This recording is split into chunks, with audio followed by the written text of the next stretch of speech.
Hey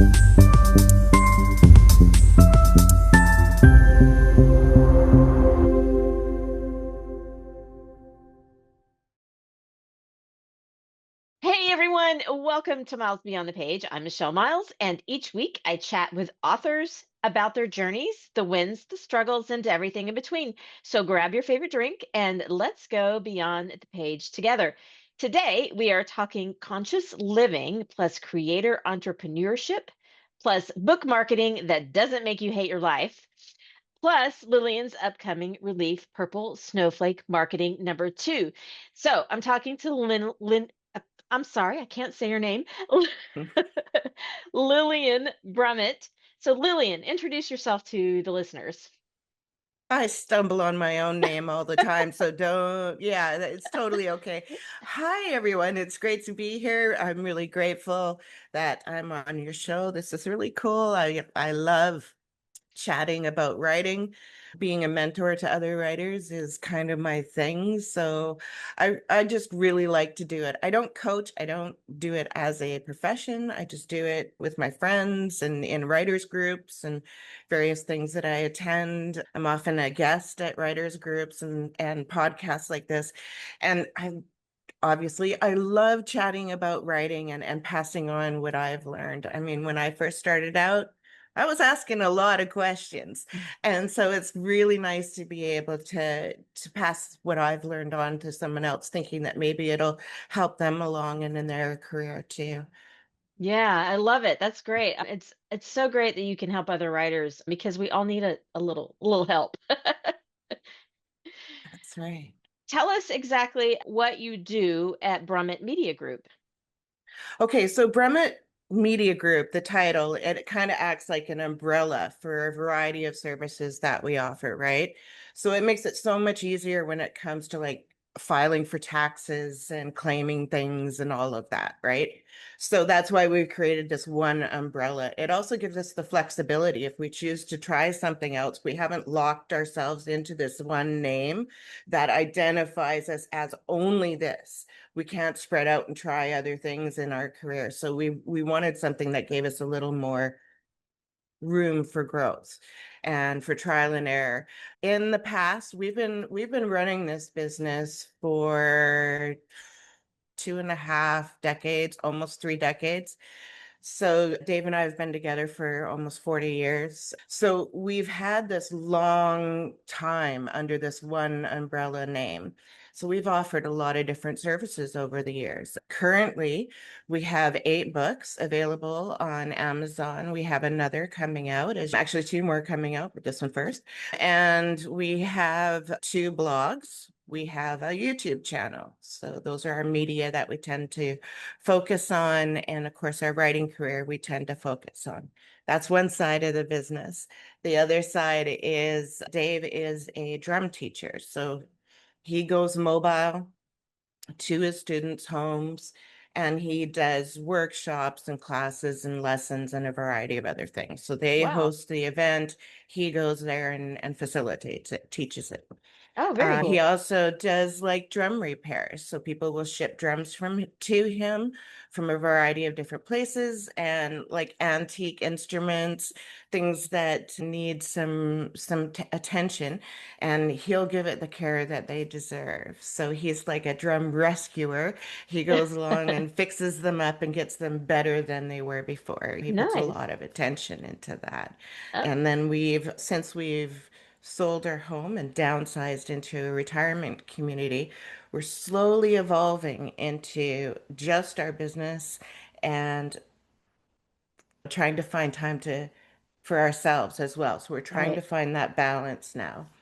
And in doing so, ironically, we took on another service. We let go of some, or we let some go. But then just recently, over the last year, we've taken on property management services for the community that we live in and also another retirement community. So it's been a learning curve, but we're settling into it now. And yeah, we're having a great time doing it. Great time. Awesome. That sounds great. I love that you're doing all different kinds of things too, not just creative. So you've operated since 1999. the Brummet Media Group. So, what did the early years look like?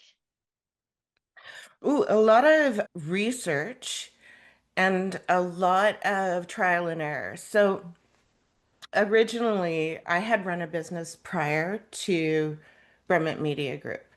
And so, in running that business, I had taken courses through like the local employment centers who would teach you how to run a business. What is a business plan? And how do you manage your finances? And how do you do your taxes? And all these kinds of things. So, when we started Brummet Media Group together, it was like stepping into the fear and doing it anyway.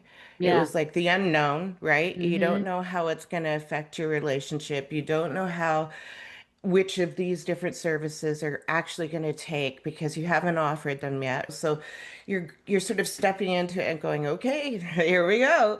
And cross your fingers and hope for the best. But you're also doing the groundwork to make sure that you start out on with both feet on the ground, solid footing, Mm-hmm. which is really important. I learned that from my last business. So I was able to bring that sort of office mindset to the original opening of it, which was really, really helpful because we sat down and we had those essential conversations. Mm-hmm. Where do you see this business going? What types of services do you want to explore? How do we feel like bringing these in? Which ones are we going to release to the public first? We know we can start out with A, B, and C. We want to do these six other things, but let's do A, B, and C, and we'll slowly start bringing these in one at a time. How are we going to do that? How are we going to set up for that? And so we had those discussions, and I think that really helped us launch what we were doing. Dave was already building and maintaining instruments, a variety of different percussion instruments and drums, and he had been playing professionally as a drummer for I don't know a, a long time before that. I would like to say over a decade, but I'm not sure. Anyway, so he had been doing it for a really long time and had been doing some teaching on the side as favors to people who, how did you do that? Well, come over, Yeah. I'll show you. And so he was like, I would really like to do something with this. I had been in a car accident, pretty bad one, and a three-car pileup. I was in the middle. And so after the recovery and the depression, Mm. I was like, what am I going to do now? I can't, my business is gone. I lost my business. What am I going to do now? And physically, I was limited. So everything that I examined about myself came up as maybe writing, maybe writing. And so we explored how we could combine those two different things when we Mm-hmm. first launched the business. And it was just a lot of exploring. Where are we going to go with this? Yeah. Originally, I was doing freelance writing. I didn't even think about book writing until 9 years later or something. So it was it was concentrating on different things until we found our footings and we were like, oh, this is where we really excel. And so you Mm-hmm. sort of go there. This is what people are really wanting right now. Okay, so we'll go this direction. So Yeah. you end up being very flexible over the years. You learn to sort of ebb and flow where you're going to be putting that focus. That's a great segue into my next question, actually. So, what I want to ask is, what has stayed same across the decades of creating? Has anything stayed the same, or do you see like it's a totally different world now? Well, the music and the music services and the writing have stayed the same. Mm-hmm. They have also changed. They've evolved. As I said, in the writing side of things, I was focusing on freelance writing, Mm-hmm. and also I ended up becoming an assignment writer and also a staff writer, long and a columnist long before I decided to branch into book writing. Yeah. And at that point, Dave was launching into writing as well, which is also his dream. And so he began to enter into the world of writing. And at that point, we decided, okay, how can we combine our skills? Now, Dave is just so talented. Yeah, like in so many different directions, like proofreading, editing, formatting, book cover design, graphic, image, videos, ad creation. Like he is just so good at all of that kind of stuff, all the stuff I hate. The idea of trying to learn, like if I had to, I could go about learning how to do the formatting. I don't want to. So Yeah. that's just so technical and so complicated for me. Whereas I'm more on the lines of like, take our ideas and our research and put it into a manuscript. Take that draft manuscript Hmm. to a stage where it's as good as it can be before he does his magic with it. After he's got it up and to the publisher, I kick in and I'm doing the marketing. I'm appearing on the podcast. I'm the blog guest. I'm the person that's going to the writers groups and appearing as their featured guest or something like that, right? So we take these different things. If I need images, he turns around and he creates them. I provide them to the media, and but I'm the one that's typically the face that they see in the media. Hmm. Whereas in-person events, he's the one who does that. I'm kind of shy when it comes to in-person stuff. I'm like, don't look at me. Yeah. Whereas he doesn't mind stuff like that. He's used to being on the stage and talking to people and teaching, right? So it's no big deal for him to go and talk to someone in some way. Hey, would you like to put our book on your shelf or whatever? He has Yeah. no problem doing that. And so we partnered together. We've learned over the years where our strengths are and to utilize those. We've also learned how to like if he really hates something, like say around the house, just as an example, as a married couple, he really dislikes folding laundry. Like to him, it's just he just really, really hates it. I loathe doing dishes by hand. I absolutely loathe it. So what happens? Most of the time I'm folding the laundry. Most of the time, if there's dishes to be done by hand, he's doing them. Now that we're both in the self-employment and semi-retirement stage. We're trying to Yeah. find that balance. We still want to be Right. self-employed, but we Right. also want to time to be semi-retired too. So we're still finding that. But isn't that interesting how over time, as you work together, you find these Sure, yeah. balances? I love that you guys have sort of divide and conquer too, like how you do that. You know what your strengths are. So he does his thing and you do your thing. And I think that's amazing. And what a partnership too, to be able to work with your Yeah. spouse like that. Yeah, it's fantastic. The difficult thing is the off time. Yeah. Okay, we're not in the office anymore. We're not currently responding to communications for property management or whatever.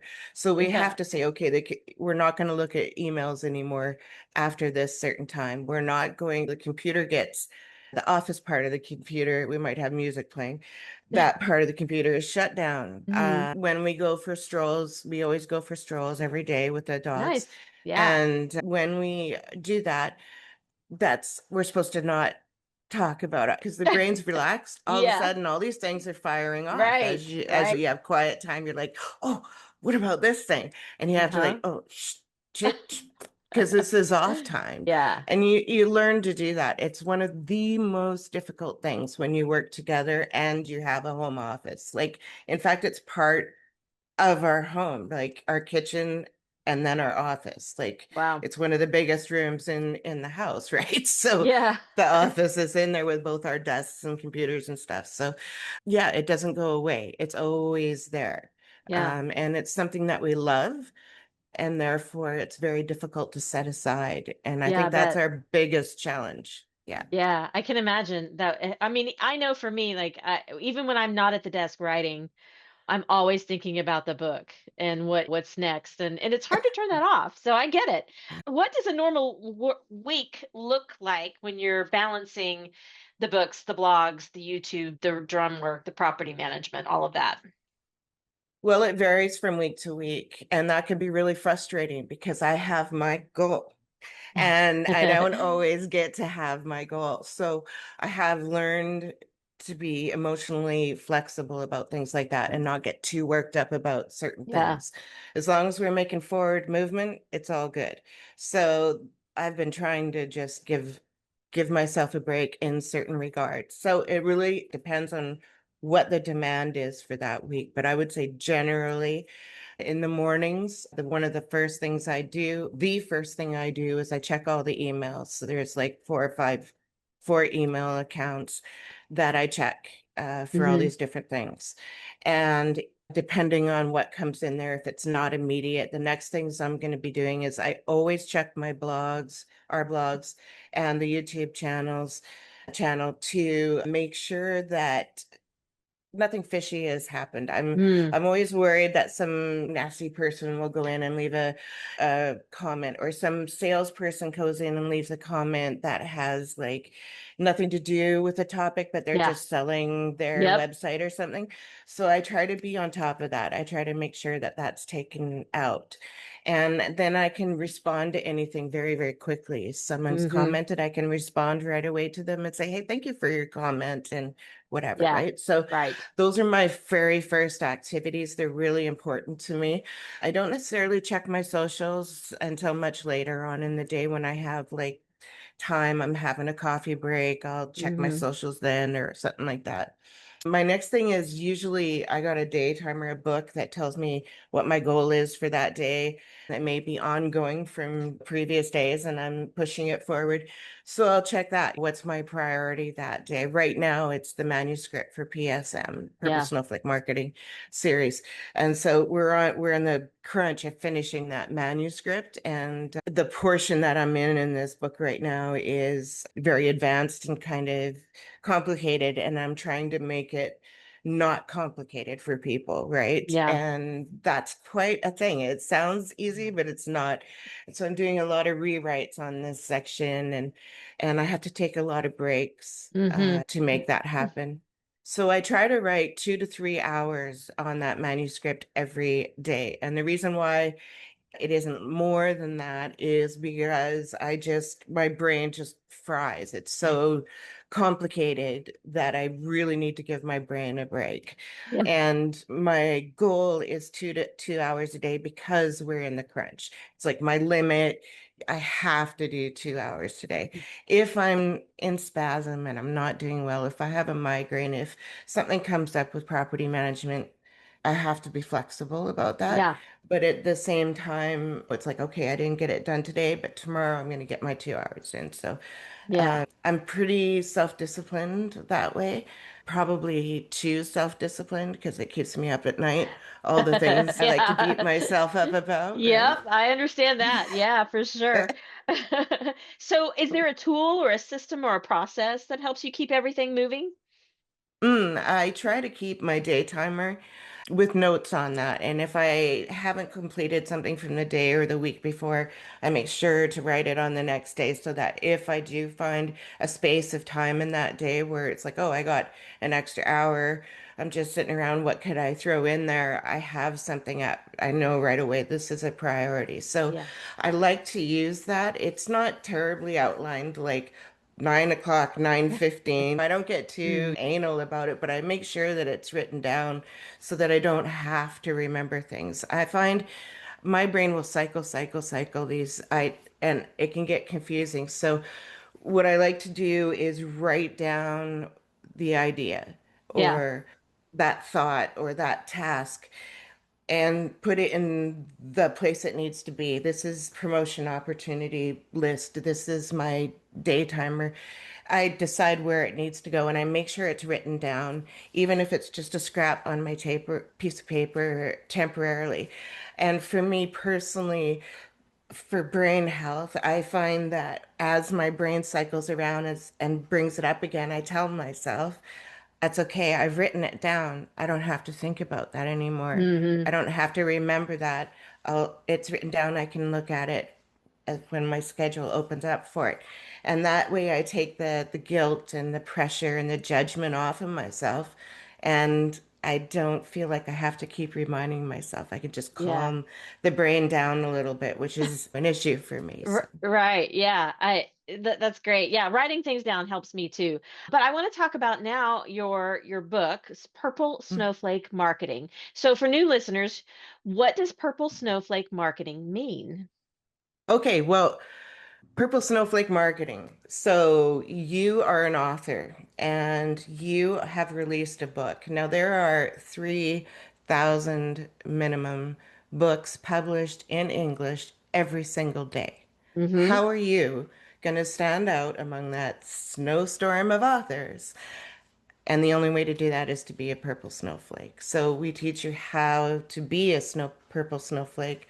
And then from there, we teach you how to grow those multiple purple snowflakes. So you're all over the place. You're showing everywhere. Yeah. I love that. All right. And what is the approach especially needed right now with the social media and how everything is? hmm Be authentic. A lot of Mm. people think they have to put on this face, but be authentic. That's what people are looking for. So, number one, that start how you mean to continue Hmm. and be consistent. And that includes your profiles, your imagery, your colors, the language you use, the targets or keywords that you use. All of that should be consistent from place to place so that no matter where people find you, no matter where they find you online, they're going to recognize you. Yeah, That is makes so sense. and so, right? Yep, I love that. That makes total sense. It's branding, really, is what you're It's talking about. branding. Yeah, hmm yeah. So, what is a myth? This might be a little hard question. What is a myth about marketing that you're trying to kill? That marketing sucks. Yeah.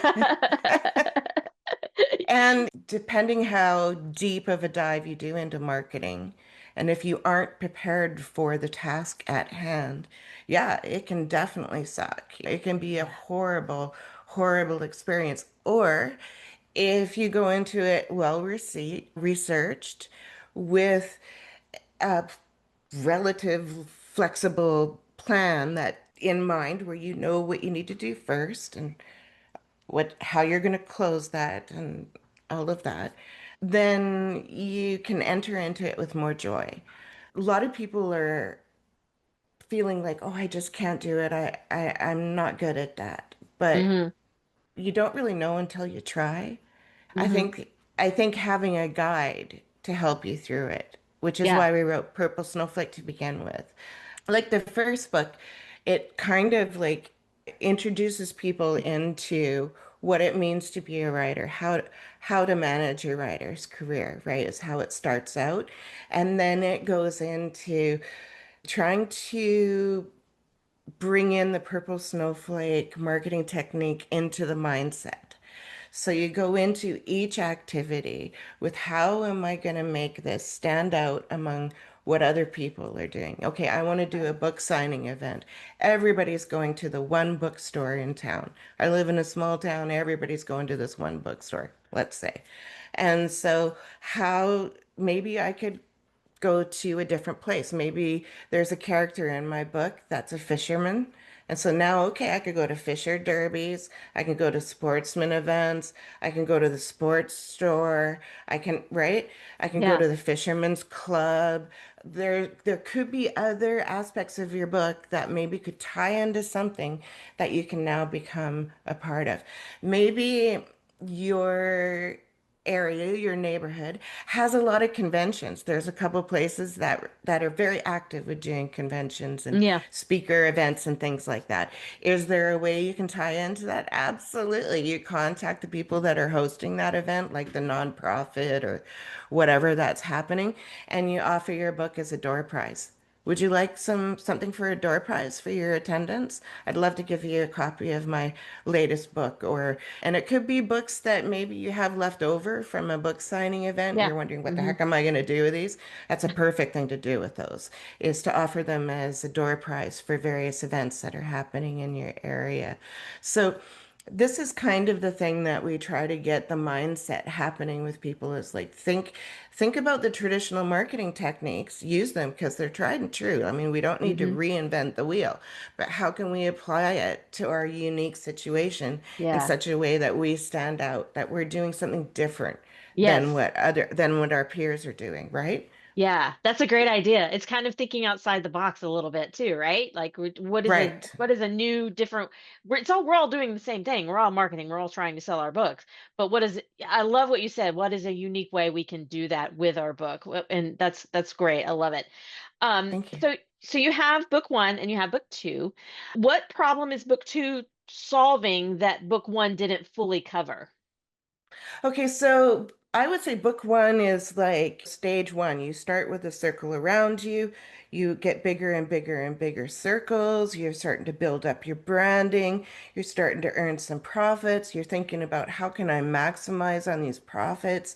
That's where book two comes in. So book two is like, okay, we're going to help you optimize your current successes, Hmm. and we're going to help you go online and branch out into advertising and promotional activities like discount promotion campaigns and stuff in the most effective way at the right stage in your career, which is key. So here's something. This is a chapter I was just finished editing in PSN2, so it's prime in my mind, but where I was talking about promotional discount campaigns. And one of the first things that authors think that they have to do is run a discount campaign. In fact, it's one of the last things that you do. So when do you do it to optimize your efforts and get the best return on investment? And Yeah. how do you measure that return on investment? We teach you Right. about KPIs. We teach you about like data conversion and other things. It goes to a deep dive. So each section will start with an overview.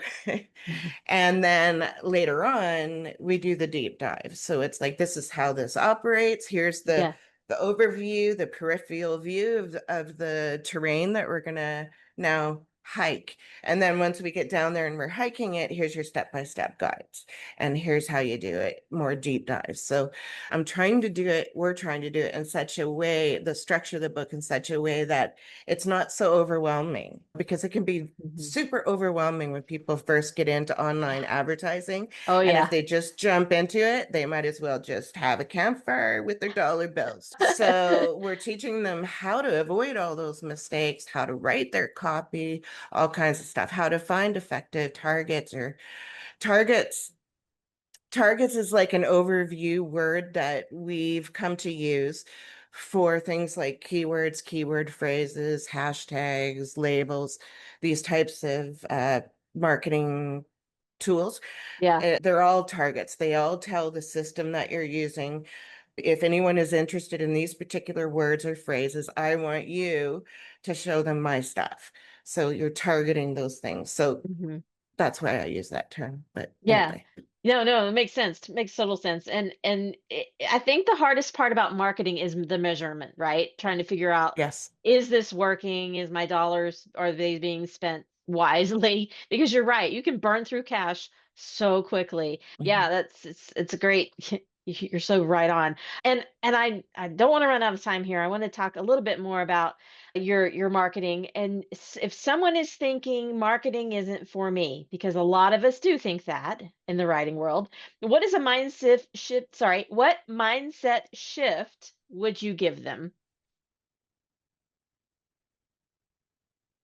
Okay, so everybody, every single individual writer is author is going to be unique. There's going to be something unique about this individual. Hmm. And so one of the very first things that we recommend an author to do, I've done some coaching in the past, and one of the first things I would have my client do is to do like an evaluation of themselves, which Hmm. seems like a silly, weird thing to do, but you'd be basically list making at this point. You're going to be listing all the things about you. I'm a grandmother, I'm a mother, I have two daughters and three kids, I have two grandchildren.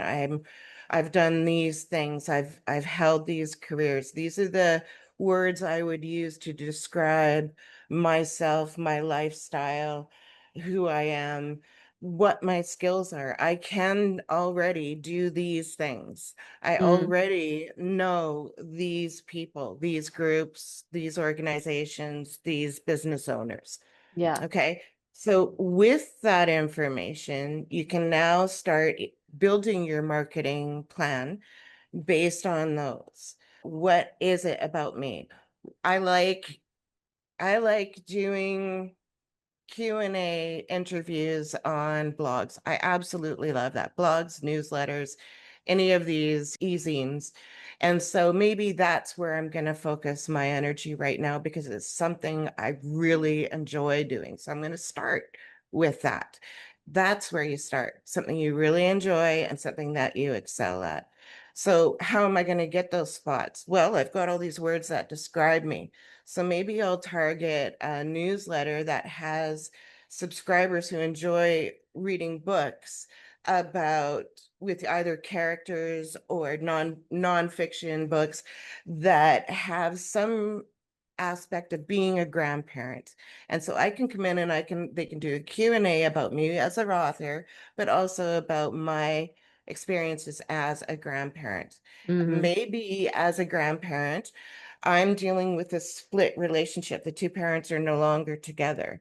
Maybe those two parents live long distance from where Mm-hmm. I am as well.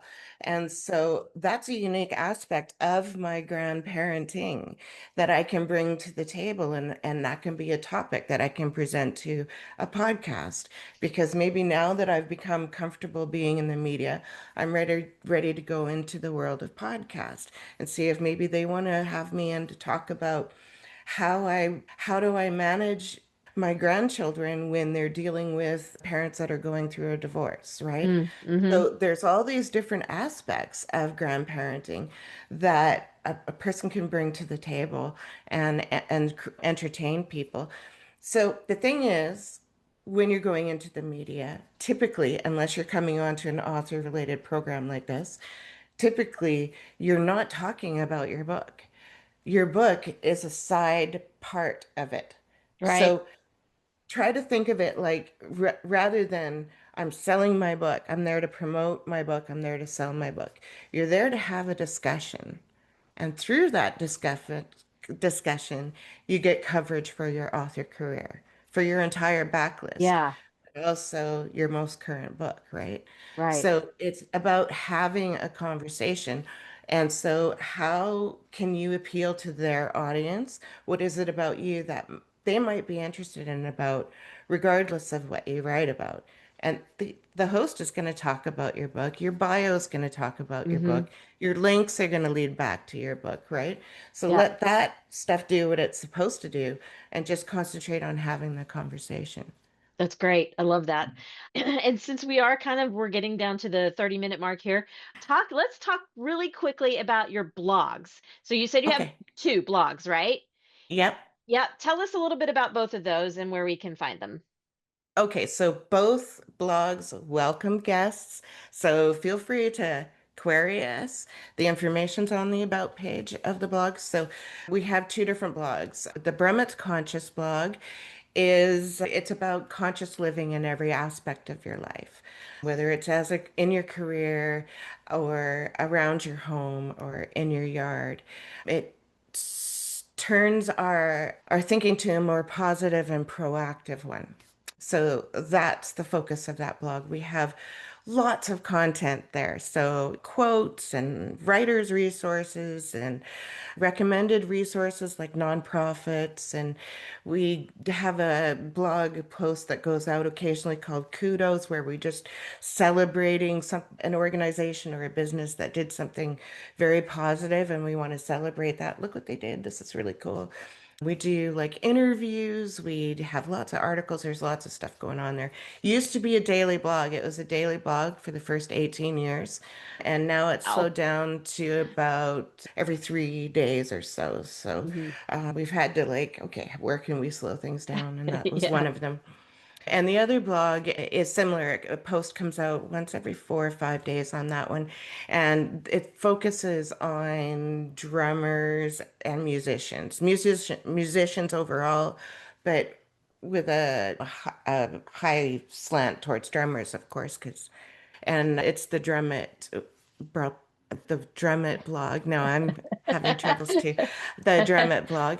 And that's the one that Dave mainly he does most of the work on that Mm, particular blog. It's mostly his content. And we also do interviews and reviews and yeah. things like that there too. And all of these links, I will have these in the show notes too for people to check out. Great. So this has been fantastic. I think we could spend a whole hour talking about marketing. Good. Good. You'll have to have us back. Yes, absolutely. So before we wrap, though, tell us where listeners can find. We already talked about the blogs, but you have a YouTube Mhm. and you have a website. If you could tell us about that, and then we'll wrap up with one or two more questions.